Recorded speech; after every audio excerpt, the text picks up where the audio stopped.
Hey guys, thanks for checking in to another episode of Jack's Mechanix. We're just going to be doing some rear struts on a Honda CRV today. It's a 2007 model, RD7. You can see there all the oil is leaked out and collected on all the dust. And this one's quite a bit worse, so take the wheels off, undo your lower bolts, and we'll take you in the car and undo the top ones and go from there. So we need to drop the back seat down just by pulling on the tag.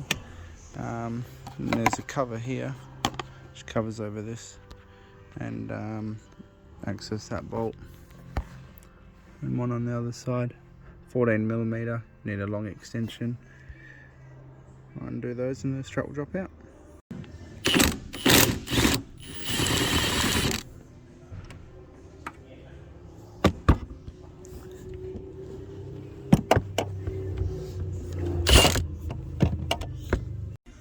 So that's what I'm using, 1/2" Milwaukee, 1/2" extension, 14mm long socket.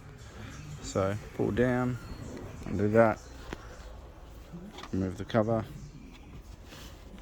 and same again, 14mm.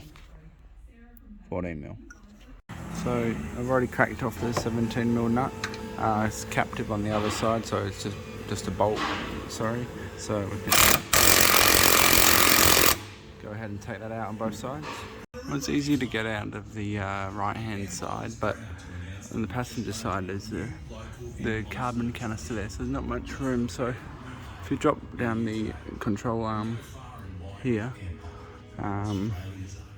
it just gives that extra bit of room. Makes it easier to pull out. I also dropped the sway bar to stop them from fighting each other. So 12mm here, 17mm up the back there, and they come out easy as. Alright, so this is our strut tool. It goes up and down, it's on a ratchet. So for us, we just got to position the strut in there nice and plumb with the tool. Obviously here we've got it going right down and then a bit of a kink at the end. The spring should only just pretty much sit in one place on this thing. Some of them, they can be rotated and cause a bit of grief, but I'll set it up and I'll show you what it looks like, and we'll dismantle it. So you can see it doesn't have to be pulling on both springs, but at least it's both sides of the spring, at least it's even. The arms can be offset on this one, so pretty good tool, makes it a lot easier. So I've pulled tension on it. Now the next step, to remove the 14mm nut from the top. I use a rattle gun to undo it because the strut's already buggered. You don't do them up that way because that's the easiest way to destroy them. So I'll rattle this off and pull it apart. So we've got the spring off. I will give that a bit of a clean up and give the inside of the top hat a clean up, same with the dust boot. Bush is still looking sweet. It's just going to be the strut that's getting replaced. You've got obviously your washer and your bump stop. They need to come off. Put them next to each other like that so you don't forget them. And we'll put the new one back on next up. Okay, so we've got the new struts and they're mounted in nice and flush as before. So these ones are interchangeable. I already looked on the part number on the box. 34143. Same numbers, so you don't have to worry about left and right getting mixed up. So pop our bump stop on. This can only go to a certain point. It's got that taper there. Clean the spring up a bit. The spring sits in the seat right here. And then we'll put this on. Put that on there. We'll wind it down. Load up the spring and yeah, put the. I've got to put the top hat with the dust cover, and that can only go one way as well. If you look there, you can see where the top of the spring has been sitting. That's that part there. So that will go.